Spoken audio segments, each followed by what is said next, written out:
Hello! Ngayon, magluluto naman tayo ng ginisang pechay with sardinas. Ito tayo ngayon. Maghimay muna tayo ng pechay. Ito, galing natin. Ito na, natapos ko na. Hugasan na natin. Ngayon, hiwa-hiwain na natin itong pechay.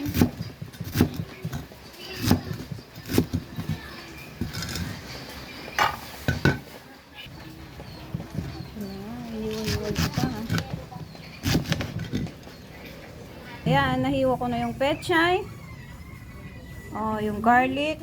Ito yung kamatis, walang sibuyas. Ito na, bawang at saka onion. Ilagay na din natin yung kamatis. Yung sardines. Okay na, at ilagay na natin tong pechay. Lagyan na natin ng asin. Ay, tapos na. Wala tayong magic. Pang magic ng buhay.